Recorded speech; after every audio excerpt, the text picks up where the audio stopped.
एका माणसाची एम्पथी किंवा कंपॅशन दाखवायची क्षमता कम्प्लिटलीच इरोड होऊ शकते का? हा वर्स्ट केस सिनारिओ आहे का अस्तित्व, हे मला फक्त जाणून घ्यायचं आहे. थोडंसं हिस्ट्रीमध्ये आपण जर गेलो तर खूप इव्हन तो शेक्सपियर पासनं पण नाही की शेक्सपियरच्या नाटकांमध्ये प्रचंड डार्क कॉमेडी. युरोपमध्ये एक आर्ट एक्झिबिशन होतं, तिथे एका आर्टिस्टनी 3 ग्राइंडर्स ठेवले. त्या ग्राइंडर्समध्ये गोल्डफिश होता.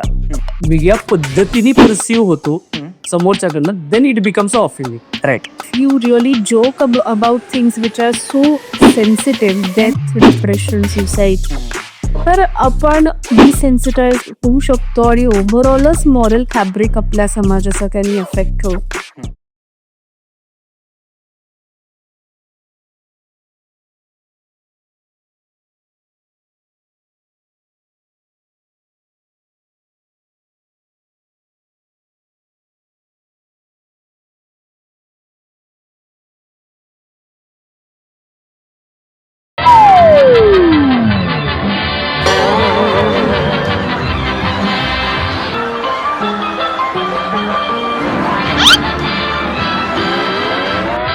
Hello everyone, welcome to Sorry Not Sorry, a podcast from Ferguson College's media department that studies and explores dark humor and its intricacies.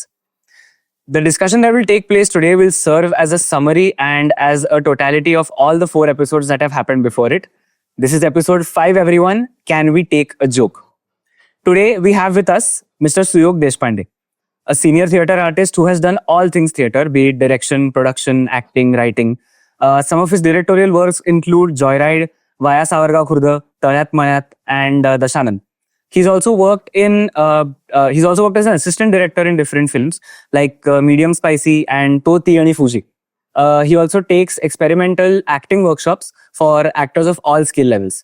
With him, we have Prachi Moghe ma'am, who is an assistant professor of philosophy at Ferguson College. Aside from an undergraduate and postgraduate degree in philosophy, she also has a planning and development degree from IIT Bombay. Her areas of expertise include aesthetics, political philosophy, and many others as well. She also is responsible for translating a variety of philosophical texts into Marathi. So, the free-flowing nature of philosophy, coupled with theatre and its ability to hold on to expression, या दोन्ही गोष्टींमुळे आपल्याला एक खूप आज रंजक discussion मिळणार आहे. So, we'll jump right into the questions, and we'll start with Suyog Dada. So, Dada, how does dark comedy and satire get coupled together? याचा जास्त प्रसार आपण थिएटर थ्रू कसा बघतो? बेसिकली हे खूप आधीपासून म्हणजे थोडंसं हिस्ट्रीमध्ये आपण जर गेलो तर खूप इव्हन तो शेक्सपियर पासनं पण नाही की शेक्सपियरच्या नाटकांमध्ये प्रचंड डार्क कॉमेडी तिकडे आहे. आपल्याकडे पण जे काही फोक टेल्स आहेत किंवा जो काही काय म्हणतात लोकनाट्याचा प्रकार जो होता, बरोबर, मधनं तमाशा असे, मग नंतर अजून त्या सगळ्या गोष्टींमध्ये डार्क कॉमेडी होतीच. आणि ती त्याची म्हणजे रिझनच काय म्हणतात त्याला डार्क म्हणूयात, कारण की तो एक्स्ट्रीमली ग्रे एरियामध्ये ती आपल्याला नेते.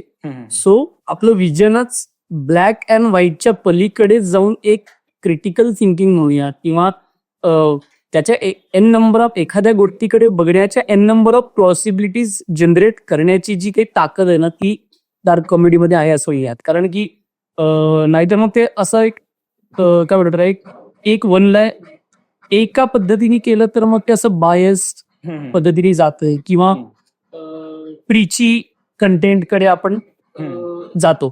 त्याचे एक्सप्लोरेशन काही होत नाही. डार्क कॉमेडीचा मुद्दाच असा आहे की ती कंडिशनिंग अशी असते की त्यामध्ये ती कंडिशन निर्माण होते ज्याच्यात काहीतरी ह्युमर बाहेर पडतो. डेलिबरेट ह्युमर जेव्हा तो आपण म्हणतो की डेलिबरेट केला गेलेला ह्युमर हा जनरली डार्क कॉमेडी कॅटेगरीमध्ये जाईल का हे सांगता येत नाही.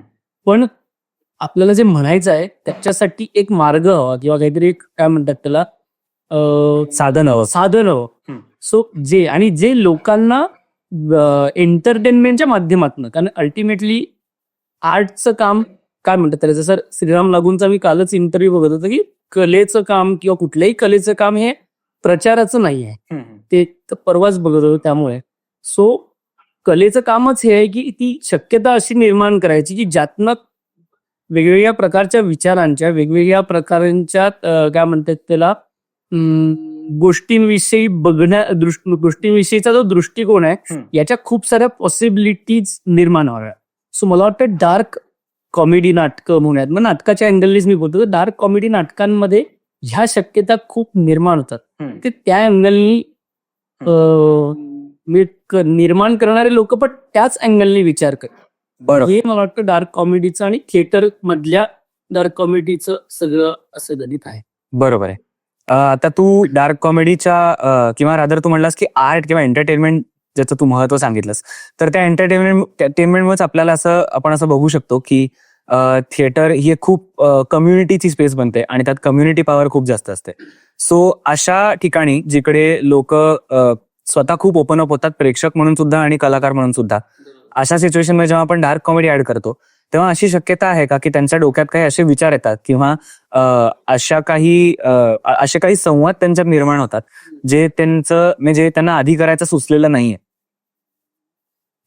तेच की थिएटर ही मुळात थिएटरच ही इतकी ओपन टू इंटरप्रिटेशन स्पेस आहे आणि त्या मुमेंटचं आहे इतकं, म्हणजे असंही म्हणू शकतो आपण की समजा एका नाटकाचे एका माणसाने 5 प्रयोग बघितले, तर पहिल्या प्रयोगाला त्याला तोच जोक जो आहे तो वेगळ्या पद्धतीने इंटरप्रिट होऊ शकतो, दुसऱ्यांदा वेगळ्या पद्धतीने होऊ शकतो, तिसऱ्यांदा वेगळ्या पद्धतीने होऊ शकतो. त्यामुळे तू नॉट ओनली डार्क कॉमेडी पण तू थिएटरमध्ये जे काही क्रिएट करतो ना त्याच्या पॉसिबिलिटीज ह्या जर तुझी म्हणजे तू ज्या पद्धतीची आर्टिस्टिक विजन द्यायचा प्रयत्न करतोय त्याच्याशी साधर्म्य साधणं किंवा त्या पद्धतीचा विचार ऑडियन्सच्या मनात जर निर्माण झाला तर त्याच्या खूप पॉसिबिलिटी निर्माण होतात. आणि दुसरं की ऑडियन्स काय विचार करेल हे क्रिएट करणाऱ्यांच्या हातात नाही. बरोबर आहे. त्यामुळे मी मगाशी पहिले वाक्यात जे बोललो की काम काय आहे आपलं ॲज अ आर्टिस्ट म्हणून, तर ती कंडिशनिंग अशी निर्माण करायची आहे की ज्यातनं ज्याला जे घ्यायचं त्यांनी ते घ्यावं.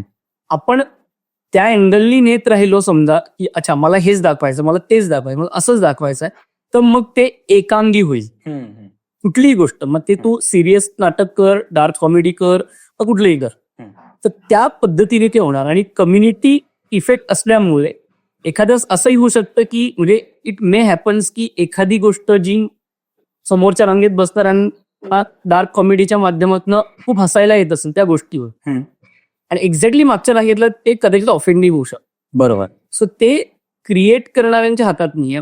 कारण आपण एकतर इतकं डायव्हर्स कंट्री आहोत, तर मॅडमचा जसं आता रिलिजनचा विषय आहे किंवा फिलॉसॉफीचा आपण ते म्हणतो त्या अँगलने बघितलं तरी आपल्याकडे धार्मिक विनोद होतात नाटकांमधनं झालेले पण आहे. सो बेसिकली क्रिएट करणाऱ्यांचा मुद्दा हा आहे की धार्मिक तेथल्या ज्या काही चुकीच्या म्हणूयात, वाईट म्हणूयात, त्या गोष्टींवरती ते जनरली आघात घालतात. हो. पण समोर बसणारा ऑडियन्स हा ची सेन्सिटिव्हिटी काय आहे, कुठल्या बॅकग्राऊंड मधनं येतो, तो कुठल्या राजकीय सामाजिक परिस्थितीत किंवा त्याच्या विचारांमधनं येतो, त्याच्यावर ते सगळे डिपेंड करतात. जे कलाकारांना किंवा क्रिएटर्सला, लेखकाला, डिरेक्टरला, ऍक्टरला जे असं वाटतं की okay this is a joke, only simple joke, ते क्रिएट करतात. पण बघणाऱ्याच्या जी काही कंडिशनिंग आहे सगळीच, आणि इव्हन तो थिएटरची गंमत आहे की त्या दिवशी समजा त्याचं मूड वेगळं असेल तर त्या दिवशी कदाचित त्याला तो ऑफेंड होईल किंवा तो वेगळ्या पद्धतीने परसिव्ह होईल. चांगलं वाईट दोन्ही पण आहे. त्यामुळे ती कम्युनिटी इफेक्ट कसा होणार आहे हे आपल्या हातात नाही आहे. कधी कधी असंही होऊ शकतं की एखाद्या वेळेस म्हणजे असं सावरगाव खुर्द जे नाटक आहे त्याच्यामध्ये डार्क ह्युमरचा वापर आम्ही केलेला आहे. बरोबर. सो त्याचे 2-3 पद्धतीने म्हणजे आम्हाला असं झालं की त्याच्यामध्ये ह्युमर आहे तो वराडी भाषा आहे, तो पुण्यामध्ये समजेल का, कारण पुण्यामध्ये जास्त प्रमाण भाषेचा वापर केला जातो, इन जनरल लोक बोलतात. पण आमचा अनुभव असा आहे की पुण्यातल्या लोकांना ती भाषा कळली आणि जास्त अपिलिंग झाली आणि त्यांनी ते ज्या पद्धतीने रिसिव्ह केलं. आणि रॅदर दॅन काही विदर्भातल्या काही शो मध्ये असं झालं की अरे हे तर थोडंसं जरासं ऑफेंडिंग आहे, हे आहे. Because ultimately what dark comedy काय करते की ती ज्या गोष्टी आपण सरळपणे बोलू शकत नाही, ज्या टॅबू गोष्टी आहेत, ज्या गोष्टींविषयी जनरली ओपनली चर्चा होत नाही घरामध्ये किंवा पब्लिकमध्ये, त्याविषयी ती नाटकं बोलतात. तर जेव्हा अशा पद्धतीच्या टॅबू गोष्टी ज्या 10 लोकांसाठी टॅबू आहेत आणि एका माणसासाठी नाही आहे, तर तेव्हा त्या 10 लोकांना ती गोष्ट लागणारच. बरोबर.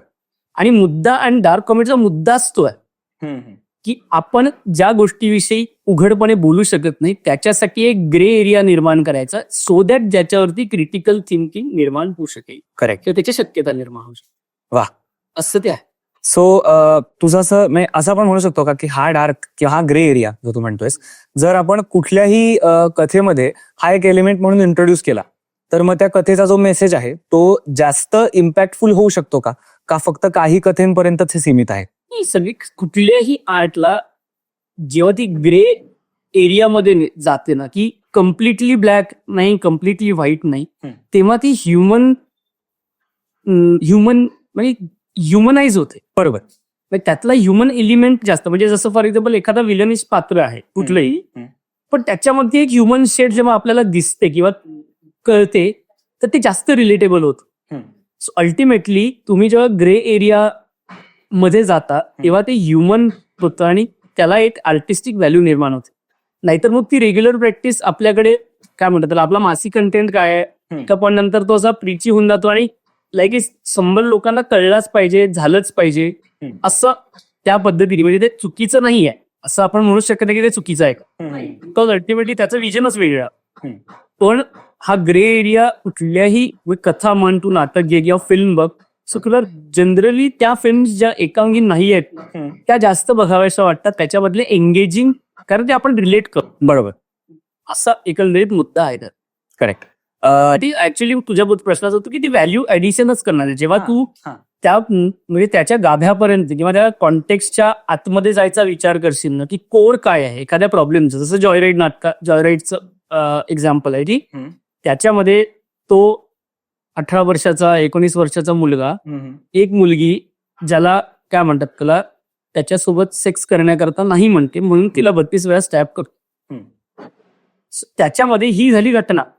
आता त्याच्या साईक मध्ये की त्या मोमेंटला त्यांनी ते का केलं याच्या करता जाण्याकरता ते जर कम्प्लिटली हार्डकोर कसा हायपर मस्क्युलिन, त्याच्या घरात तसंच वातावरण होतं, किंवा तो सोसायटीचा हेच आहे, किंवा तो साईकच आहे, आजकालची मुलं हे बघून येतात, हे जर झालं असतं तर मग ते पूर्णपणे व्हाईट अँड ब्लॅक मध्ये गेलं असतं.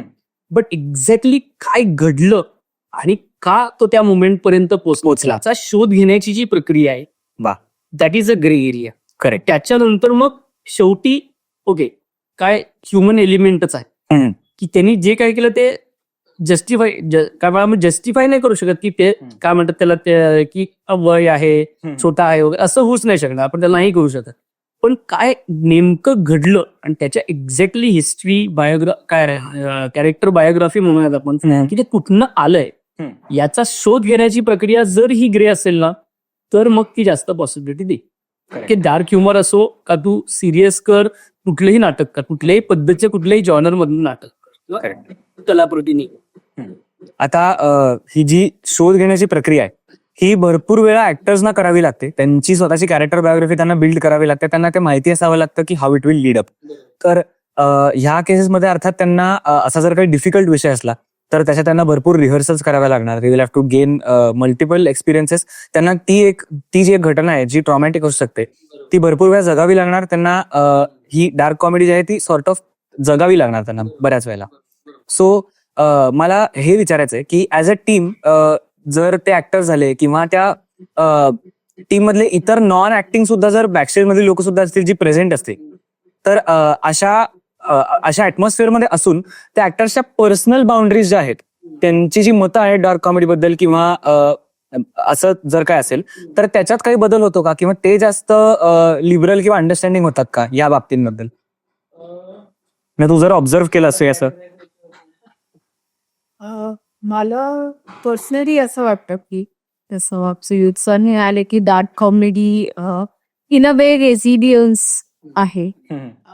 तो जे थोड्या प्रमाणात मार्जिनलाइज म्हणू शकू असे जे लोकनाट्य करणारे आहेत अशा लोकांचा तो व्हॉइस आहे.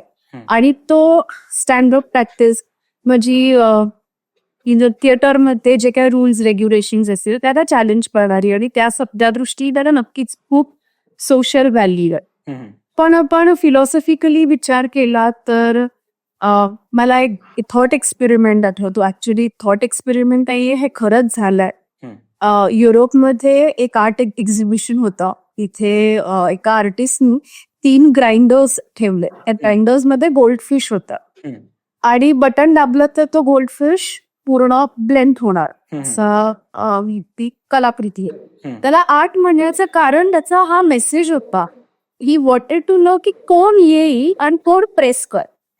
तर एका माणसाने की प्रेस केला, तो गोल्डफिश मेला, ग्राइंड झाला आणि मग त्याला अॅनिमल राईट्स ऍक्टिव्हिस्टनी करेक्ट. तर कॉन्सिक्वेन्सेस पासून आर्टिस्ट हा परत इम्युन आहे का, ही फार मोठी म्हणजे फिलॉसॉफी डिबेट आहे असं म्हणेन मी. आणि त्याच्यात 2 आपण पीस बघतो. एक अस्थेटिसिस्ट जे म्हणतात की कलेला पूर्णपणे कलेच्याच मानकांनुसार जे करावं, तिथे कुठेही एथिकल कन्सिडरेशन जाणू नये. पण आपण अशा बऱ्याच आपले दुसरी जे नॉर्मल मूव्हीज आहेत किंवा असे स्टँडअप कॉमेडी आहे जी ऑफेन्सिव्ह होऊ शकते किंवा प्रोपगेंडा मूव्हीज, अशा वेळेला आपण नक्कीच एथिक्सचा विचार बाजूला ठेवू शकतो का, हा एक प्रश्न फिलॉसॉफीला आहे. तर तुम्हाला तुमच्यावर कमेंट करण्यापेक्षा मी एक प्रश्न फिलॉसॉफर म्हणून रेज करते की नक्कीच आर्टिस्टचं इंटेन्शन जे आहे ते त्या ग्रे एरियाला पुढे आणण्याचं आहे, पण आपण कॉन्सिक्वेन्स पासून कम्प्लिटली इम्युन राहू शकतो का, एथिकल जजमेंटच्या पलीकडे. तर त्याला एक असं म्हणतो की आर्ट ही सोशल इन्स्टिट्यूशन आहे. जर माझी कृती खोटा बोलण्याची किंवा दुसरी कुठलीही सामाजिक कृती ही एथिकल जजमेंटला if it is capable of being जज टेक्निकली, तर आर्ट पा नको. का आरसी एक प्रकारे एक स्टेटमेंट आहे, मे बी सामाजिक रचनेवरती असेल किंवा ती आर्टिस्टची विजन असेल. तर दुसरं स्कूल आहे डिओन्टॉलॉजी, जे म्हणते इंटेन्शन वरती आपण भर दिला पाहिजे, कॉन्सिक्वेन्स वरती नाही. तर इंटेन्शन आर्टिस्टचं चांगलं आहे, कोणाला हार्म करण्याचं नाही आहे, तर आपण डेफिनेटली ती चांगलीच कलाकृती आहे असं मानता पाहिजे. तो मोठा प्रश्न आहे अस्थेटिक व्हॅल्यू आणि मॉरल व्हॅल्यू यांचं रिलेशन काय. एखादी गोष्ट जर मॉरली ड्युबियस असेल तर त्याची एस्थेटिक व्हॅल्यू कमी होते का नाही. तर आपण पुन्हा त्याच्यामध्ये 2 सबस्कूल्स आहेत. सॉरी, फिलॉसॉफीमध्ये फक्त फ्रेमवर्क्स असतात. तर एक स्कूल जे आहे ते मॉडरेट मॉरलिस्ट आहे. नोएल कॅरोल म्हणून एक फिलॉसॉफर आहे, त्यांनी आर्टिकल केलं याच्यावरती. त्याचं म्हणणं असं की काही कला पूर्णपणे मॉरल कन्सिडरेशन्सच्या पलीकडे, जसं म्युझिक, जॅझला तुम्ही काय करणार जज, पण काही कला अशा आहेत जसं थिएटर आहे, लिटरेचर आहे, ते डेफिनेटली सोशल कॉमेंट्रीच्या याच्यामध्ये कक्षात येतं. तर तिथे मॉरल व्हॅल्यू ही डेफिनेटली अस्थेटिक व्हॅल्यूशी रिलेट आहे. जर एखादा इमॉरल मेसेज त्याच्यातून जात असेल तर त्याची अस्थेटिक व्हॅल्यू कमी होणार असं त्याचं. बरं, अशा डार्क सिनेरियोज मध्ये किंवा डार्क कॉमेडी रिलेटेड किंवा डार्क ह्युमरनी चार्ज असलेल्या स्क्रिप्ट ज्या आहेत त्या जेव्हा ऍक्टर्सना परफॉर्म करायला लागतात किंवा टीमला, त्या टीमच्या आणि ऍक्टरच्या मेंटल कपॅसिटीमध्ये वाढ होऊ शकतो का, की जेवढं ते डार्क कॉमेडीला किंवा डार्क ह्युमरला समजून घेतात, याबद्दल विचारायचं होतं. बऱ्याचदा काय की ज्या गोष्टींविषयी आपण बोलत नाही त्याच्याविषयी आता आपण जोक करायला लागलोय. स्टँडअप कॉमेडी मध्ये जे झालं किंवा इन जनरल कॉमेडीचा आपल्याकडच्या फोक फॉर्म मध्ये पण ते आहे. तर मुळात तो एक रिलीफ, म्हणजे जोक हा रिलीफ पॉइंटच आहे. पण जेव्हा तो वेगळ्या पद्धतीने परसिव्ह होतो समोरच्याकडनं, then it becomes offending. Right. पण ऍज अ प्रॅक्टिस म्हणून इन जनरल नाटकाच्या तालमींमध्ये पण त्या पद्धतीचं एक वातावरण जनरली निर्माण केलं जातं चांगल्या थिएटर ग्रुप्समध्ये, की ते सगळ्यांना ते काय म्हणतात त्याला सुकर व्हावं, किंवा रॅदर दॅन ते बर्डन वाटण्यापेक्षा ती गोष्ट क्रिएट करण्याकरता ते एक हॅपी किंवा काय म्हणतात त्याला, मला शब्द नाही सुचत, सुटेबल किंवा सुटेबल नाही काय अजून काय कंड्युसिव्ह वगैरे म्हणतात लोक. म्हणजे असं ते पूरक, परफेक्ट, ती गोष्ट निर्माण करण्याकरता ते वातावरण पूरक असावं, रॅदर दॅन की ते त्यांना त्या वातावरणापासून त्या सगळ्या गोष्टींपासून दूर नेणार असं. सो इन दॅट टर्म नाटकामधले जोक्स हा एक वेगळा पार्ट आहे. पण त्या वातावरणामध्ये सुद्धा जोक्स तयार झाले पाहिजे, आयदर ते डार्क असावे किंवा कुठले पण असावे, ज्याच्यामुळे एक रिलीफ पॉइंट सगळ्यांना मिळावा. सो कदाचित तू म्हणतो तसं काही लोकांना ते म्हणजे मला माझ्या ज्या नाटकांच्या बाबतीत एवढंच माझ्याच अँगलनी बोलू शकतो की इव्हन सीझन एक्स एपिसोड आमचं नावाचं काय ते 2 पद्धतीने होतं. इट्स अ डार्क कॉमेडी पण होतं आणि त्याच्यामध्ये काय म्हणतात तितकाच गंभीरता पण होती. सो त्यातलं म्हणजे लगेच एक्झाम्पल एक पात्र होतं की तो आता एक अत्यंत 25 वर्षाचा यंग मुलगा आहे आणि त्याला ब्लड कॅन्सर असा डिटेक्ट होतो आणि तो आता बसलेला आहे हॉस्पिटलमध्ये चेकिंगसाठी आणि तो समोरच्या माणसाशी बोलायला लागतो की तुमचं काय आहे कसं आहे आणि मी मर्चंट नेव्ही सर्वंट 30 वर्षाचा असतो 30-32 वर्षाचा असा आणि तो अगदीच 18-19 वर्षी लागला 10-12 वर्ष तो अख्खं जग फिरलेला आहे आणि तो सगळं काहीतरी बघितलं आणि त्याची ही सगळं आणि त्याची पद्धत जी असते की एकदम ह्युमरस पद्धतीने तो सांगत असतो. पण at the end told to I just miss one thing my mother's death. Suddenly that paradigm shift होतं अच्छा की दिस इज हॅपनिंग आणि त्याच्या आयुष्यामध्येच एक डार्क ह्युमर तयार झालेला आहे. ही इज यंग, अख्खं जग बघितलेलं आहे आणि त्याला स्वतःला आता काहीतरी ब्लड कॅन्सर वगैरे झालेलं आहे आणि त्याची आई घेते की ज्याला जी सगळ्यात तो म्हणतो की I miss one of the beautiful thing in the world. बरोबर बरोबर. सो डेथला तो एकीकडे जिकडे लोक घाबरतात तर तो म्हणतो मला माझ्या आधी मृत्यू खूप सुंदर सुंदर गोष्ट आहे. दिस इज काय म्हणतात त्याला अपोजिटच आहे. करेक्ट. सो त्या पद्धतीने त्या आता त्या ऍक्टर करता ते कसं वर्क होतं ते आपण नाही सांगू शकतो. तो काय पद्धतीने ते घेतो. इट मे बी आता त्यांनी जर आता जे कॅरेक्टरचं आहे की death is a beautiful thing आणि हे जर ऍक्टरनी परस्यू केलं तर कदाचित त्याचं आयुष्य पण वेगळ्या पद्धतीने सुकरोटी डेथला बघण्याचा दृष्टिकोन त्याचा बदलू शकतो. सो हे डार्क कॉमेडीच्या माध्यमातून होऊ शकतं किंवा कुठलेही की तुम्ही कॅरेक्टर म्हणून आणि पर्सन म्हणून कसं बघता त्याचं कदाचित आहे. मला असं वाटतं की माया सवारगाव कृतामध्ये काही वराडी शिव्या पण आहेत. सो त्यातल्या बऱ्याच ज्या स्त्री पात्र आहेत त्यांनी कधी आयुष्यात शिव्याच दिलेलं नाही. म्हणजे असं फॉर एक्झाम्पल ओपनली जे काय असते तर त्यांनी त्या नाटकामध्ये दिल्यानंतर हळूहळू एक हा किस्सा आहे खरं तर. कोणीतरी एक तिला एक आमच्या ऍक्टरला तो लाईक असते हे कुठली सिरीज जामतारा सारखा एक सातत्याने फोन येत होता की आपल्या अकाउंट मध्ये पैसे डाल वगैरे वगैरे हे ते मग ते समोरच्यानी वेगळी शिवी दिली एक वापरली की आपको समज नाही राहा. इनी उलटी नाटकामधली एक शिवी त्याला दिली ती म्हणे मला इतकं रिलीफ वाटलं ना की मला त्या गोष्टीचा फायदा झाला. क्या बात आहे. सो अशा पद्धतीने फायदे तोटे तर ते असणार कुठल्याही गोष्टीचे फायदे तोटे असणार. बरोबर. असं आहे. पॉडकास्ट थ्रू ऍक्च्युली म्हणजे ह्याच पॉडकास्ट थ्रू वेगळे पपर्स्पेक्टिव्ह पण लोकांना समजावे हा पण आमचा एक एम आहेच. आणि आय फील लाईक नाटका थ्रू एक लोकांना एक्सपिरियन्स करायला मिळालं पाहिजे. म्हणजे ऍज व्ह्युअर तर करूच शकतात पण ऍज ऍक्टर सुद्धा वेन लोक ते एका पर्स्पेक्टिव्हच्या अगदी खोलापर्यंत शिरतात की त्यांना त्या पर्स्पेक्टिव्ह पासनं अफेक्ट न होण्याची लक्झरीच नसते. ते अफेक्ट थोडे होतातच आणि ही फार छान गोष्ट वाटली ऐकून मला. परत मला व्ह्युअर्सकडे यायचंय पण की कुठल्या व्ह्युअरला असं कुठलं जर तू म्हणलास की थोडं विसंगती असलेलं ते मटेरियल आहे जे वेगळं आहे थोडं तर कुठल्या तरी व्ह्युअरला त्याच्याशी रिलेट होऊन ते नाटक बघून जर मदत झाली आणि त्याला खूप त्याला असं वाटलं की कोणीतरी माझं ओपिनियन सांगणार आहे किंवा माझी बाजू सांगणार आहे तर मग असं होऊ शकतं का आणि असं तुझ्यासोबत कधी झालंय का? होतं ना ते बरोबर. जेव्हा जी कलाकृती कुठली पण त्याच्या पूर्ण कोर मध्ये जर कला निर्माण करणाऱ्या त्याच्या कोर कडे जाण्याचा जर प्रयत्न असेल तर ती नक्कीच रिलेट होते आणि ती अफेक्ट पण होते की ओके हे म्हणणं आहे काय व्हॉट एव्हर की वाय हायपर मस्क्युलिनिटी इज बॅड हा फॉर एक्झाम्पल एक मेसेज जायचा असेल. बरोबर. हे जर आम्ही तो एक मेसेज लार्जर मेसेज आमच्या नाटकातनं द्यायचा विचार करतोय की पॅट्रियार्की किती आपल्याकडे म्हणून आपण सोप्या भाषेत की पॅट्रियार्कीचे नुकसान जास्त बरोबर हा मेसेज आम्ही द्यायचा. तर ऍट द एंड ऑडियन्स मध्ये बसणाऱ्या एकाही माणसाला जरी ते वाटलं ना so that is our achievement. Correct. Perfect.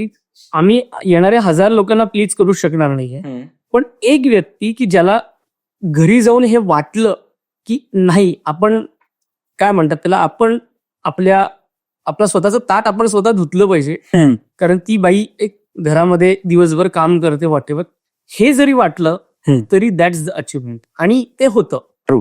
जेव्हा तुम्ही तुमच्या मेसेजला खूप काय म्हणतात त्याला क्रिएटिव्हली आणि मॉरली पण जवळ जाण्याचा प्रयत्न करताना तिथे होताना असे अनुभव आले आम्हाला. सावरगाव करताना किंवा जॉयराईड करताना पण की हे अत्यंत महत्वाचा विषय आहे. आणि माझा मुलगा आत्ता या वयात आणि मला हा प्रश्न पडतोय आत्ता नाटक बघितल्यानंतर की लिटरली तो घराच्या बाहेर आहे तर तो काय करत असेल त्याच्या मनात काय चालायचं असेल. तर त्याचे पॅरडाईज करणं आम्हाला हे आले. किंवा सावरगावच्या वेळेसची सगळी अर्ध्या मधल्या पिढीचं ते नाटक आहे. 90s नंतर जे मायग्रेशन झालं किंवा कोरोना काळामध्ये सगळे पुण्यात आम्ही होतो आणि अचानक कोरोना आल्यामुळे सगळ्यांना गावाकडे झालं की मनात की आतमध्ये दडलेलं गाव तिकडे आहे. पण सगळ्यांच्या पैसे कमवण्याची माध्यम जी साधन आहे ती सगळी पुणे मुंबई साईड आहे. बरोबर. सो ही पिढी अख्खी 90s नंतरची पिढी अर्ध्यामध्ये आहे जगते त्यांच्या. आणि त्याच्यानंतर शहरीकरण आणि गाव म्हणजे शहर आणि गाव इतकी फास्ट एकमेकांमध्ये घुसल्या गेली आहेत. आता तुम्ही डिफाईन नाही करू शकत की याचे हे आहे की पुण्यामध्ये छोटी म्हणजे तू कर्वेनगरला गेला तर कर्वेनगरमध्ये तुला एक मिनी विदर्भ सापडेल. तू कोंढव्यात गेला तर तुला एक सोलापूर असं धरूयात की हडपसरला गेला तर तुला अख्खं सोलापूरच सापडेल की अच्छा आहे. सो असे छोटे छोटे म्हणजे पुण्यामध्येच छोटी छोटी शहरं निर्माण झालेली आहेत असं. सो असे मेसेजेस आणि त्या गोष्टी ऑडियन्स पर्यंत पोहोचतात with dark humour and with any kind of creative terms. Fantastic. मला एक हा एक लास्ट प्रश्न मला एक थोडा कमर्शियल अँगलने विचारायचा आहे. तर कुठली संस्था असो किंवा कुठलाही ऍक्टर असो किंवा अशी कुठली एंटिटी असो, असं झालंय का की त्यांच्या रेप्युटेशन मध्ये एक बदल आलाय किंवा वाढ आलाय जेव्हा त्यांनी डार्क कॉमेडी रिलेटेड गोष्टी किंवा डार्क कॉमेडी रिलेटेड कला प्रॅक्टिस केली आहे आणि त्याच्यामुळे लोकांना असं वाटायला लागलंय की ही व्यक्ती, संस्था किंवा एंटिटी सोशली रेलेव्हंट आहे किंवा डेअरिंग आहे आणि त्यामुळे त्यांच्या रेप्युटेशन मध्ये वाढ झालाय. असं तू कधी पाहिलंयस किंवा एक्सपिरियन्स केलंयस का? आत्ता इमिजिएटली मी नाही सांगू शकत, पण मला असं वाटतं जुन्या काळामध्ये जी काही काय म्हणतात काय, जसं सतीश आळेकरांचं महानिर्वाण हे नाटक आहे. हा, मृत्यूबद्दल विनोदाच्या अँगलनी which is a satire also त्याच्याकडे बघण्याचा दृष्टिकोन दिला गेला. सो जी एक मृत्यूची अत्यंत भयानक भीतीमुळे, मृत्यू हा अनप्रेडिक्टेबल आहे, तो कोणाला कधीही केव्हा येऊ शकतो. त्याच्या भीतीमुळे एक रोजचं जगणं जे आहे ते तुम्ही काय म्हणतात त्याला डिस्टर्ब करण्याची गरज नाहीये. आणि त्याच्या अनुषंगाने जे काही कर्मकांड आहेत, जो काही व्यवहार आहे त्या सगळ्या, त्याच्यावर त्यांनी कमेंटरी केली ते. आणि ती खूप वर्ष, त्या नाटकाला आता 50 वर्ष यावर्षी झाली. तर मला वाटतं ते one of the best example जे मला वाटतं की महानिर्वाण हे तसं नाटक आहे की ज्याला या पद्धतीने परसिव्ह केलं गेलं, ज्याचा त्यांना थिएटर अकॅडमी या संस्थेला वेगवेगळ्या पद्धतीने फायदा पण झाला हे आहे. तर असे उदाहरणं भरपूर सापडतील आपल्याला थिएटर मधले आणि फिल्म्स मधले पण समजा, असं की त्याचा फायदा लोकांना झालेलाच आहे वेगवेगळ्या. आता प्राची मॅडम कडे येऊया आणि अर्थात एका वेगळ्या पर्स्पेक्टिव्ह कडे सुद्धा. सो तुम्हाला असं वाटतंय का की फिलॉसॉफीमुळे कुठल्या तरी जी जनरेशन आहे जी डार्क कॉमेडी आता कन्झ्युम करते त्यांच्या राईट आणि रॉंगच्या पर्स्पेक्टिव्ह बदलल्या गेलाय? मला थोडंसं सर जे म्हटले त्याच्याशी रिलेटेड पण बोलायचं आहे. मला स्वतःला असं वाटतं आणि बरेच फिलॉसॉफर्स पण ह्याला अग्री करते की डार्क कॉमेडीमुळे एक प्रकारचा हर्मेनॉयटिक रिसोर्स म्हणजे एक भाषा आणि वोकॅब्युलरी तयार होणं अवघड प्रॉब्लेम्स बद्दल हे होतं. आणि हे लोकनाट्यातून, पथनाट्यातून पण होतं. डिफिकल्ट विषयांबद्दल बोलणं, लोकांना आपले अनुभव ते शब्द वापरून आर्टिक्युलेट करता येणं, हा नक्कीच खूप मोठं कॉन्ट्रीब्युशन डार्क कॉमेडीचं आहे. पण दुसरी बाजू जर आपण त्याची पाहिली की डिसेन्सिटायझेशन त्याच्यातून होतं का, तर त्याच्यामध्ये मला एक मॉरल सेंटिमेंटलिझम म्हणून थेरी आहे. डेव्हिड ह्यूम आणि ॲडम स्मिथ हे दोन प्रॉमिनंट थिंकर्स आहेत. तर ते असं म्हणतात की आपण जे चूक बरोबर ठरवतो त्याचं बेसिस आपला रॅशनल थिंकिंग, डेलिबरेशन, विचार करणं हे नसतं. तर आपल्याला भावना ज्या आहेत, सिम्पथी, एम्पथी, कंपॅशन, ह्याच्यातून आपल्याला चूक बरोबर हे कळत असतं. तर आपण असा विषय जेव्हा एकदम ओपनली म्हणजे निंबिटी असेल, ऑनलाईन हे केमिस्ट्री असेल, इंटिमसी असेल, असं सगळं जर एक्सप्लोर करत गेलो, of course it is not dark comedy, पण एका लार्जर फ्रेमवर्क मधून इंटेन्स विषय आहेत. हा तर सेंटिमेंटलिस्ट असं म्हणते की if you really joke about things which are so sensitive, death, depression, suicide, तर आपण डिसेन्सिटाईज होऊ शकतो आणि ओव्हरऑलच मॉरल फॅब्रिक आपल्या समाजाचा त्यांनी इफेक्ट होईल. कारण दोघंही स्मिथ आणि ह्यूम असं म्हणतात की आपण जेव्हा जन्माला येतो तेव्हा की आपल्याला मॉरल सेन्स नसतो, बरोबर चूक काही माहिती नसतं. Education through, art through, socialisation through आपल्याला चूक बरोबर कळतं. त्यामुळे मग असे विषय ओपनली डिस्कस करण्यामध्ये किंवा अशा विषयांना पॉप्युलरायझेशन जर मिळालं असतील तर त्याचा परिणाम हा नक्कीच त्यांना अशी भीती आहे की होऊ शकतो डिसेन्सिटायझेशन मध्ये. पण आतापर्यंत आपण जी उदाहरणं पाहिली, सरांनी जे सांगितलं त्याच्यामध्ये डिसेन्सिटायझेशन हा भाग फार कमी आहे आणि एक मेसेज आणि डिफिकल्ट विषयात बोलणं हा प्रकार जास्त. त्यामुळे तिथे आपल्याला सेंटिमेंट्सचं ट्रेनिंग पण होऊ शकतं. आपल्याला त्याच्यातून हेही लक्षात येतं की कोणाबरोबर सिम्पथाईज करायचंय, कोणाबरोबर नाही. आणि एक ह्युमन एलिमेंट सर जसं म्हणले की एक कॅरेक्टर आहे त्यांच्या की त्यांनी ती सिव्हिअर ऍक्शन का घेतली हे समजणं ही पण एक सिम्पथीमध्ये ट्रेनिंग आहे. त्यामुळे नक्की परिणाम काय होईल हे थोडं आपण केस टू केस बेसिसवर बघितलं पाहिजे. बरोबर, फिलॉसॉफर्स इन अ वे दोन गटात विभागले, एक पर्टिक्युलरिस्ट आहेत आणि जनरलिस्ट आहेत. तर जनरलिस्ट म्हणतात की डार्क ह्युमर ओव्हरऑलच वाईट आहे, केस काही मॅटर करत नाही, कारण का ह्युमर त्यांच्यासाठी, डार्क ह्युमर स्पेशली त्याचं इंटेन्शन हे डेरोगेटरी असतं, मॉकिंग, समोरच्याला इन्सल्ट करणं किंवा एक्झिस्टिंग बायसेस जे आहेत ते आपल्याला बोलायचं मीन काहीतरी, पण आणि त्याला एक ह्युमरचा थोडंसं त्याच्यामध्ये खूप स्ट्रॉंग आहे. हा करेक्ट, येस.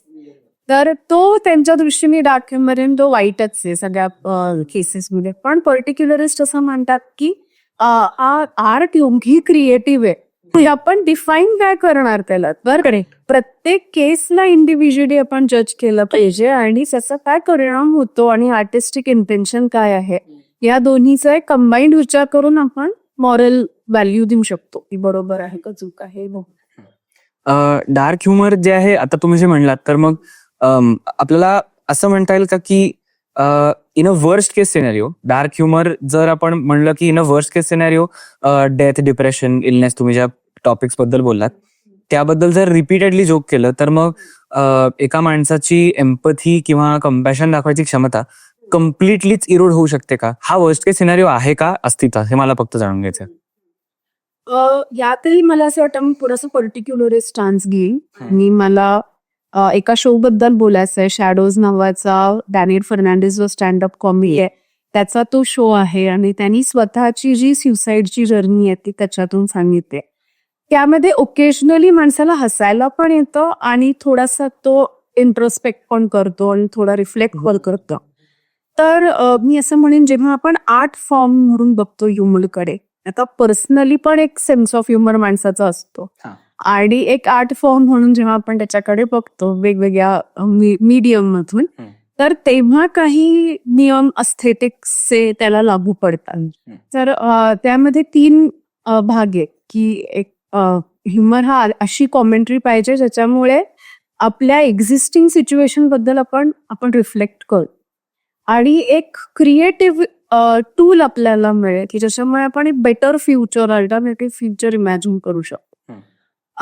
आणि लास्टली की तो आर्टिस्ट किती क्रिएटिव्ह आहे तो इम्पॅक्ट तयार करण्यामध्ये. मला इम्पॅक्ट थेअरी म्हणतात आणि गॉर्डन म्हणून थिंकर आहे, त्यांनी 2012 मध्ये ही थेअरी मांडली की ऑडियन्सवरती म्हणजे ती कॉमेडी ज्याची भाषा मग रॉन्ची असे, काही असे एक्सप्लिसिट लँग्वेज असेल, पण अल्टिमेटली जर तो ओव्हरऑल सोशल वेलबिंग बद्दल बोलत असेल आणि सोशल कमेंट्री असेल आणि आपल्या जे बायसेस आहेत, ज्या चुकीच्या प्रॅक्टिसेस आहेत त्याच्यावर रिफ्लेक्ट करायला लागत असेल, तर मग डेफिनेटली तो एस्थेटिक ह्युमर, तिथेही आपल्याला भीती नाहीये म्हणजे डिसेन्सिटायझेशनची. पण त्याच्याच विरुद्ध आपल्याला असेही केसेस दिसतात जिथे डिसेबिलिटी आहे किंवा मार्जिनलाइज सेक्शनची लोक आहेत, त्यांना काही बायसेस किंवा प्रेज्युडिशियल जोक्स करणं, कॅरिकेचरिश लँग्वेज वापरणं, बरोबर, तर तिथे मग नक्की मला वाटतं ही रिस्क आहे. पण याला थोडं अजून फिलॉसॉफिकल कॉन्टेक्स्ट द्यायचा झाला तर फेमस 2 स्कूल आहेत इथिक्स मध्ये, डिओन्टॉलॉजी आणि कॉन्सिक्वेन्शियलिस्ट.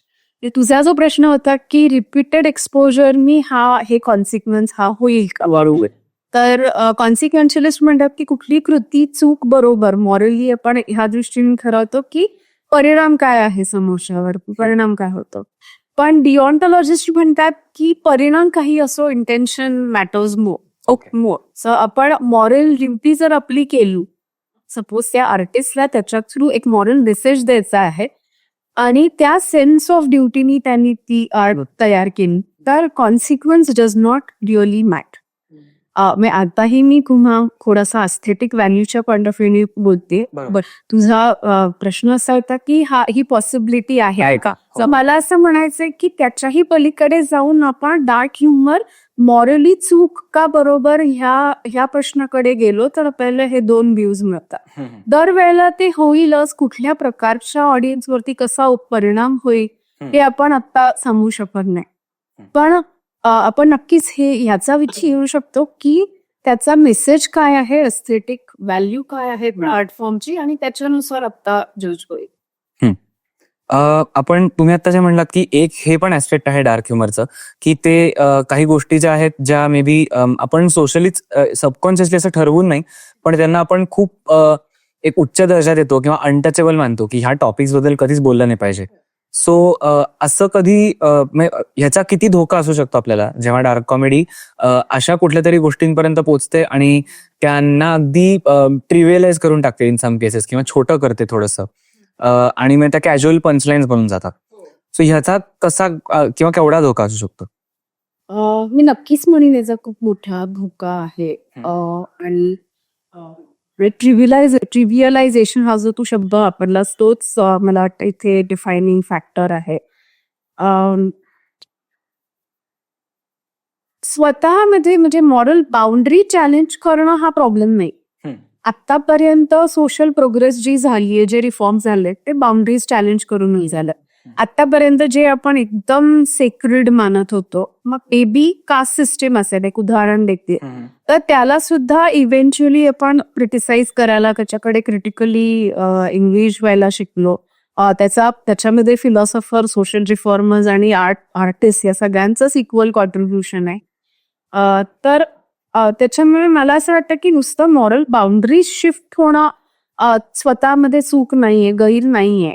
त्यात आपण बऱ्याच गोष्टी ज्या आधी आपल्याला माहिती नव्हत्या, म्हणजे आता आपण मेंटल डिसऑर्डर्स कडे पण कसे बघतो, आता आपल्याला जास्ती अभ्यास आहे न्यूरोलॉजीमध्ये, सायकोलॉजीमध्ये, त्याच्यातूनच आपल्याला वेगळ्या दृष्टीने आपण त्या इश्यूज कडे बघतो. म्हणजे आज कोणाचा खून केला, तर मध्येच एक केस झाली होती US मध्ये, मेट्रोमध्ये.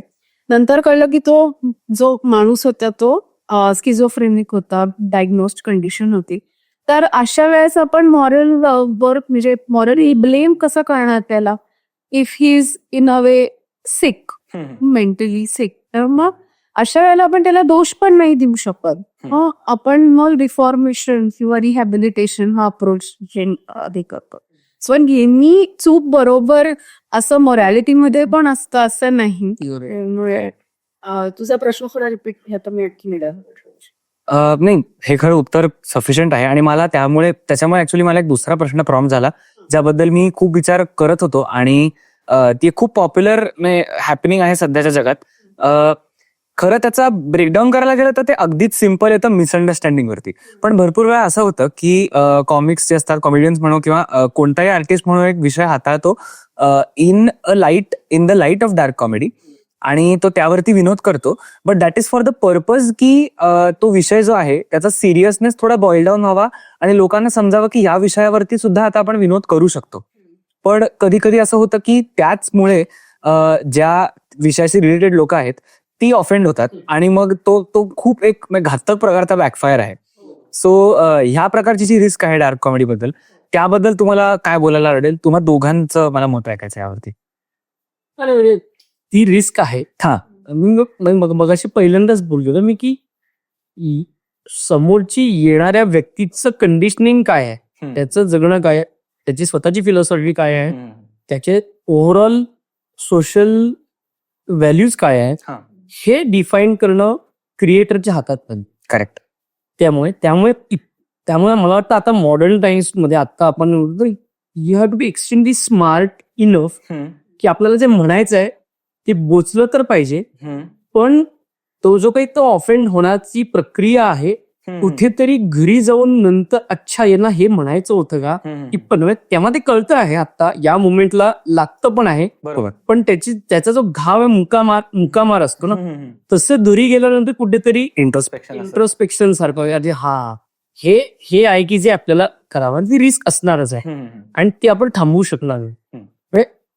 ते कुठल्याही म्हणजे स्टँडअप कॉमेडियन्स म्हण किंवा यांच्या बाबतीत की नाटकांच्या बाबतीत म्हण किंवा फिल्मच्या बाबतीत म्हण ते त्या पद्धतीची रिस्क असणारच आहे तुझ्याकडे. तर त्यामुळे मला असं वाटतं त्याचे डिलिंगचे प्रकार खूप वेगळे वेगळे की आपण कशा पद्धतीने ते डील करतो. म्हणजे आपण आता काही घटना पण घडलेल्या आहेत की जिथे लोकांनी बेसिकली हे रिलिजियस कॉन्टेक्स्टच्या माध्यमातून मी बोलीन की आपल्याकडे इतके सेंटिमेंटल नाही म्हणता येईल पण सेन्सिटिव्ह आहेत लोक रिलिजियस की त्या कोर पर्यंत जाण्याचा विचारच करत. जसं मॅडमने आता हा मुद्दा मांडला की ते रिफॉर्मेशनचा की आपण कास्ट सिस्टीमकडे पण एक डार्क ह्युमरच्या माध्यमातून कमेंट्री करायला लागलो, आपण रिलिजियस याच्या माध्यमातून पण मी म्हणतो वस्त्रहरण सारखं एक नाटक आहे की ज्याचे 5 ते 10,000 प्रयोग झाले. कॉन्टेक्स्ट किंवा काळ बदललाय आता, ते आत्ताच्या काळात निर्माण झालं. आता आपण सगळे सोशल मीडिया आणि याच्या माध्यमातून इतके तशावरती इन्फॉर्म झालो पण त्याची व्हॅल्यू जजमेंटची जी प्रक्रिया आहे ती आपली झालीच आहे का आपल्याला माहिती. बरोबर आहे. सो वस्त्रहरण सारखं नाटक जे तेव्हा झालं तेव्हा आपल्याकडे कदाचित सोशल मीडियाच नव्हता, त्यामुळे त्याची जी काही गोष्ट पोहोचेपर्यंत या गावातून त्या गावापर्यंत अच्छा असं आहे हे होईपर्यंत ते त्याची जी काही त्यातला जो डार्क ह्युमर आहे त्यातला जो काही त्याचं जे म्हणणं आहे का नाटकाचं आहे ते लोकांपर्यंत वेगळ्या पद्धतीने तेव्हा पोहोचलं. आता ते कन्सिस्टंटली एवढं मास्टरपीस झालंय आणि it is a classic play. Even तो घाशीराम कोतवाल नावाचं जे नाटक होतं अँड द सेम एक्झाम्पल की त्यातनं एका व्यवस्थेवर कमेंट करायची होती, संपला विषय, ती झाली त्यातून. पण तो तेव्हा पण त्याला विरोध झालाच, तेव्हा पण ज्या लोकांना ते ऑफेंड व्हायचं ते झालंच, ज्या एका वर्गाला ते ऑफेंड व्हायचं ते झालंच आहे. पण क्रिएटर म्हणून त्यांनी ती रिस्क घेतली आणि जे म्हणायचं होतं ते त्यांनी म्हटली. बरोबर. तर रिस्क असणारच आहे, त्यामुळे आपण ती रिस्क टाळू शकणार नाही, हा मुद्दा. आणि मला असं म्हणावंसं वाटतं की ऑफेन्स आणि हार्म यामध्ये जे मी फरक करतो की ऑफेन्स हा इमोशनल आहे, इमोशन्स स्पीटिंग असतात, तर ऑफेन्स मला वाटतं हा सिम्पटम आहे, त्याचं डीपर रिझन तो असे अँटी इंटेलेक्च्युअलिझम टेंडन्सी ही असं आहे जी आपण थोडा पॉज घेऊन विचार केला पाहिजे की नक्की मेसेज काय आहे. त्यामुळे जोवर हार्म करत नाही, जो तू म्हटलास की डिसेन्सिटायझेशन इज अ जेन्युइन रिस्क जी हार्मची आहे, तोवर all kind of speech is a free speech. पण शेवटी मला एवढंच म्हणावंसं वाटेल की it comes with reasonable restriction. त्यामुळे ते सगळ्यांवरच ऍप्लिकेबल आहे, इन्क्लुडिंग द टेक्स्ट. आणि दुसरं असं की आता आपण सोशल मीडियामुळे खूप रिॲक्शनरी मोडवर आहोत, म्हणजे रिॲक्टिव्ह मोडवर असतो सगळेच जण. सो त्यामुळे हा मुद्दा एकदम करेक्ट आहे की यू नीड अ पॉज हवा आहे. त्या तो पॉज कशासाठी आहे तर त्यांनी काय निर्माण केलंय समोरच्याही किंवा तो काय म्हणू पाहतोय याच्याविषयी माझा वैयक्तिक मत किंवा माझे वैयक्तिक व्हॅल्यूज मी जज केले पाहिजेत, मी त्याचा विचार केला पाहिजे, याच्यासाठी ती गोष्ट आहे. बरोबर बरोबर. मला वाटतं ती स्पेस जेव्हा तयार होते तेव्हा ती सगळी रिस्क कमी होते. आणि ही स्पेसच कदाचित मिसिंग होते जेव्हा त्या गोष्टी दिसणार. आणि ती स्पेस निर्माण करण्याकरता मला वाटतं आर्टिस्ट लोकांना खूप स्मार्ट व्हावं लागतं. ओके या दिस इज द थिंग, म्हणजे विदाउट गेटिंग ऑफेन्सिव्ह, म्हणजे ते ऑफेन्सिव्ह नाही वाटलं पाहिजे. याच्या काळात तुम्हाला मग जसं भाषेचा वापर काय आहे, शब्दांचा, बेसिकली शब्द हे सगळ्यात महत्वाचं माध्यम आहे. बरोबर. की तुम्ही काय शब्द वापरता त्याच्यानुसार ते तिकडे गेलो पाहिजे. करेक्ट. ओके. ऑफेन्स हे सिम्पटम आहे आणि तो पॉज जो तो महत्वाचा आहे. या दोन्ही खूपच इंटरेस्टिंग पर्स्पेक्टिव्ह आहेत खरंच. त्यावरनच एक पुढचा प्रश्न आहे माझा की ऑफेन्स हा सिम्पटम आहे हे अंडरस्टूड आहे सो फार, पण असं नाही, तुम्हाला याबद्दल काय वाटतं की is dark comedy capable of harming किंवा कम्प्लिटली टेकिंग अवे आपल्यासोबत ज्या शेअर्ड मॉरल व्हॅल्यूज असतात ॲज अ पर्सन, की काय म्हणणार आता की दुसऱ्या माणसाची मदत करावी, इतकं बेसिक पासनं ह्या सगळ्या ज्या मॉरल व्हॅल्यूज आहेत त्या dark comedy can it take them away completely, का ऑन अ रिव्हर्स पर्स्पेक्टिव्ह ते जास्त रिइन्स्टेट करू शकतं कारण आपल्यात बॉन्डिंग जास्त वाढेल? तर ह्याबद्दल तुम्हाला काय वाटतं की बेसिक मॉरल व्हॅल्यूजला ते कसं अफेक्ट करतं डार्क कॉमेडी? तर थोडा हा फंक्शनलिस्ट व्ह्यू आहे मुरारीचा, की मॉरल व्हॅल्यूज मुळे आपण समाज म्हणून एकत्र राहू शकतो. पण मला असं वाटतं की डार्क कॉमेडीमध्ये ज्या थिंग्स आपण एक्सप्लोअर करतो त्या जर आपण बोललो नाही आणि लोकांबरोबर ते शेअर केलं नाही तर आयसोलेशन, लोनलीनेस आणि त्याच्याबरोबर असोसिएटेड सायकोलॉजिकल डिसऑर्डर्स हे जास्ती प्रमाणात येऊ शकतात. त्याच्यामुळे इन अ वे मला असं वाटतं की एका बाजूला नक्कीच डार्क कॉमेडी थ्रू एक मंच तयार होतो जिथे आपण एक वेगळी सॉलिडॅरिटी, तू म्हणलास की रिइन्स्टेट होऊ शकेल. मे बी आपलं अंडरस्टँडिंग मोरॅलिटीचं एक्सपांड होईल. आणि जे होत आलंय इतके दिवस, म्हणजे कदाचित जी मोरॅलिटी ग्रीक काळामध्ये होती किंवा एन्शियंट इंडियामध्ये होती ती आता नक्कीच नाहीये. असं आपल्याला हेही समजतं की जस्टिस म्हणजे फक्त चुकल्यानंतर पनिश करायचं एवढंच नाही, तर रेकॉग्निशन पण जस्टिस आहे. पॉलिटिक्स ऑफ आयडेंटिटी त्याच्याबद्दल बोलतोस तर पोटेन्शियल तर नक्की आहे डार्क कॉमेडीमध्ये हे सॉलिडॅरिटी बिल्ड करण्याची. आणि तिथे मला असं वाटतं की ऍटलिस्ट जे स्ट्रक्चरल बॅरियर्स होते आधी, जेंडर, क्लास, कास्ट, त्याच्या पलीकडे जाऊन एक social force dark comedy ideally होऊ शकते. पण नक्कीच म्हणजे दुसऱ्या बाजूला ही रिस्क पण नक्कीच आहे की इनफॅक्ट हा पोस्ट मॉडर्न रिडिंग थोडंसं असं आहे या डार्क कॉमेडीचं की तुम्हाला कुठलीच बंधनं नको आहेत अल्टिमेटली. सो तुम्ही डिकन्स्ट्रक्ट करत जाता आणि ultimately land on a brain rot comedy. You turn inward आणि आता तुम्ही स्वतःवरती हसत जाता. सो किती फ्रेमवर्क रिजेक्ट करत गेलात, बट हे बघतो की अरिस्टॉटलनी पोएटिक्स मध्ये लिहून ठेवलंय की कसा पाहिजे ड्रामा, त्याला रिजेक्ट केल्यानंतर अल्बेर काम्यू आणि एक्झिस्टेन्शियलिस्ट रायटरांनी त्यांच्या नॉव्हेलला आपल्याला काही असं वेगळं असं स्ट्रक्चर दिसत नाही, आपल्याला एंडिंग मिळत नाही, क्लायमॅक्स नसतं त्याच्यामध्ये, ते रिपिटेशन इज व्हेरी स्ट्रेन्युअस. सो तो एस्थेटिक एक्सपिरियन्स एकदम वेगळाच असतो. आणि for a very long time philosophers debated हा खरंच एस्थेटिक एक्सपिरियन्स आहे का, कारण आपण आर्ट का कंझ्युम करतो, त्याला काय एस्थेटिक व्हॅल्यू काय, तर प्लेजर. आणि तुम्ही तिथे जाऊन तुम्हाला प्लेजरच मिळणार नसेल तर ह्यात नक्की व्हॅल्यू आहे का. तर ह्याचं उत्तर देण्याची आता इथे जागा नाही म्हणून ह्याच्याबद्दल अजून बोलत नाही. पण हे इव्हेंच्युअली होतं की आपण सगळ्याच फ्रेमवर्क्स रिजेक्ट केला तर probably the chances we will land on such kind of comedy. But I will want to make a distinction between dark comedy आणि आजच सगळा माझ्या स्टुडंट कडून हा शब्द कळतो, तर ती रिस्क आहे. हा तेच की मला असं वाटतं की ती रिस्क आहेच, पण still there is a possibility of creating a dialogue.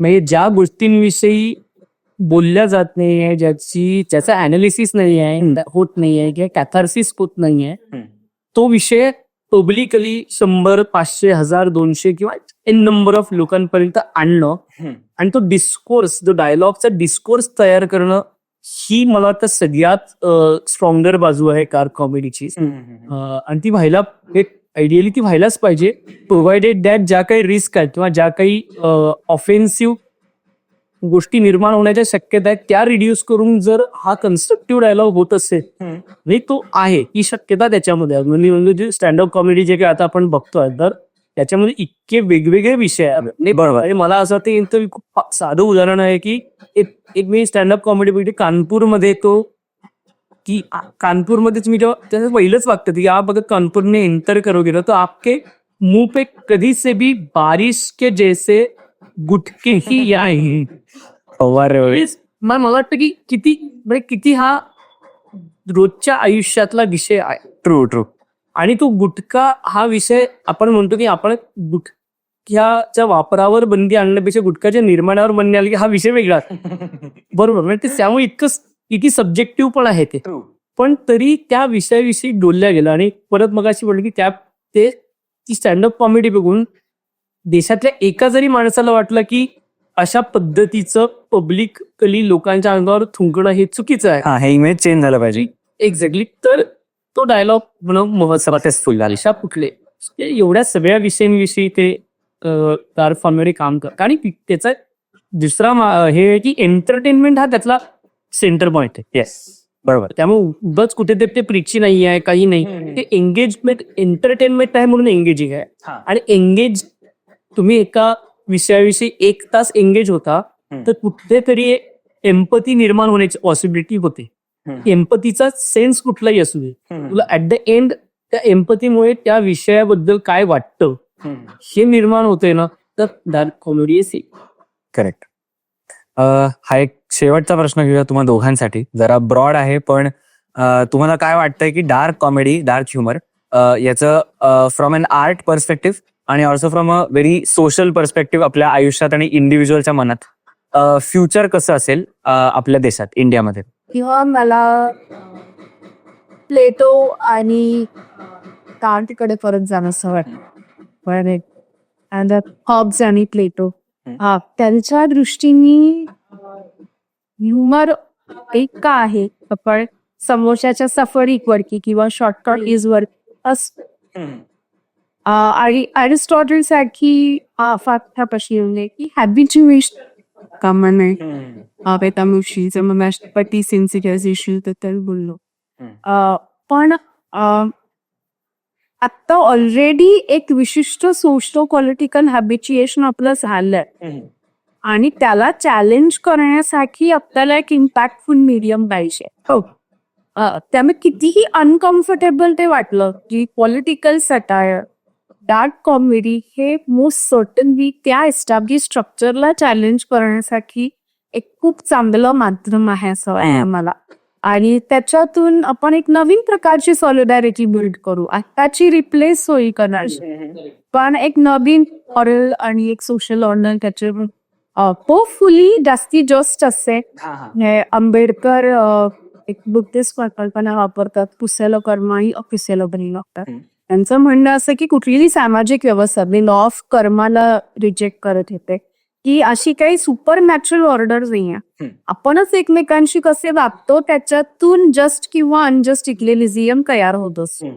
तर त्याच्यामध्ये थोडं कॉन्फ्लिक्टिंग फेज येईल, कदाचित लोकांना ऑफेंड होईल, थोडासा बॅकलॅश येईल, पण आपण या एन्काउंटर मधून एक बेटर आणि गेस्ट सोसायटी निर्माण करू शकतो असं वाटतं.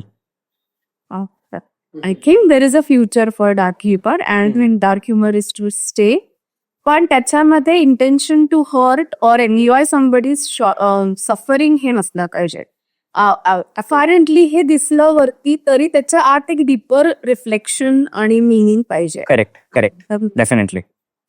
डार्क ह्युमर नाही, पण मी एक ह्युमरचा एक ॲन बोगार्ट नावाची एक दिग्दर्शिका आहे, तिचं मी किस्सामध्ये की व्हाय ह्युमर इज इम्पॉर्टंट. तिने एक किस्सा सांगितलं की कुठल्या तरी एका शहरामध्ये हे चालू होतं की शांततेने प्रोटेस्ट चालू होता. अच्छा, असं चालू होतं. आणि नंतर मग तिथे त्या ज्या कोणी असेल अधिकाऱ्याने ऑर्डरले पोलीस बंदुका घेऊन आले. लगेच सगळं असं वगैरे.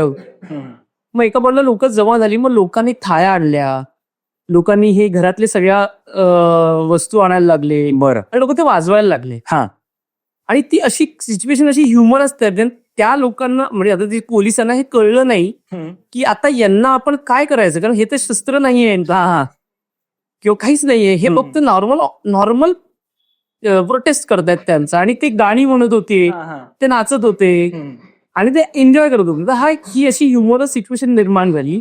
आणि अल्टिमेटली त्यांच्या काय ते मग एका पण पोलिस पण हसायला लागली, पोलिस पण त्याच्यासोबत नाचायला लागली.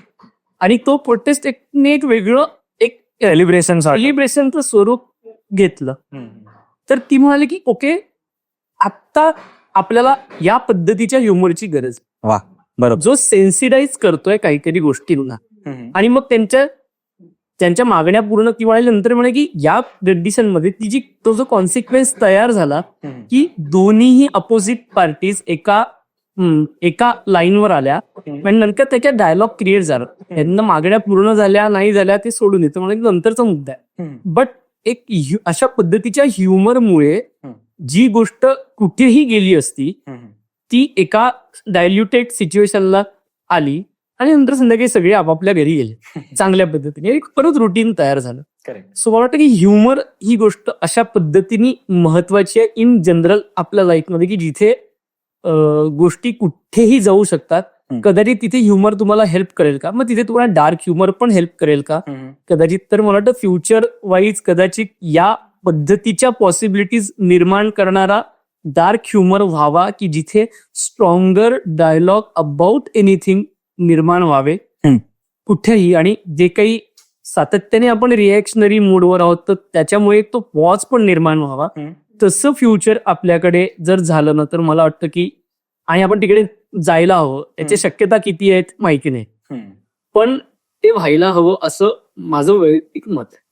ओके, खूप खूप थँक्यू तुम्हा दोघांना. तुमच्या रिस्पेक्टिव्ह डिसिप्लिन्सनी या एपिसोडसाठी खूप चांगल्या इन्साइट्स मिळाल्या म्हणजे फिलॉसॉफी आणि थिएटर.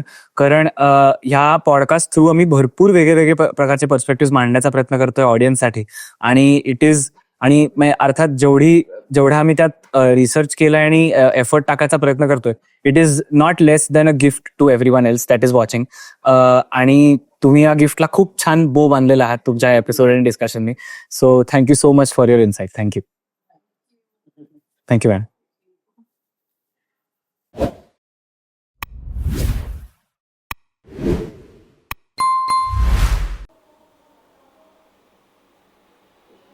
अरे वा, पोचला तिथपर्यंत. 5 अख्खे एपिसोड बघितले आमचे. शाब्बास. No but sincerely thank you to all of you for watching our podcast. आम्ही खूप वेगवेगळे विषय कव्हर करायचा प्रयत्न केला होता and we try to get a lot of great panelist ज्यांना त्यांच्या क्षेत्राबद्दल खूप माहिती आहे. सो थँक्यू की तुम्ही इथपर्यंत पोहोचलात आणि तुम्ही तुमचा प्रतिसाद दिलात. आम्हाला अजून पण भरपूर टॉपिक्स कव्हर करायचे. बस घरी जायचं प्लीज. नाही भाई, अरे माझ्यावरचा का काढला? अरे बोल ना पुढच्यापर्यंत. झालं. अरे भाई पण ओके बाय.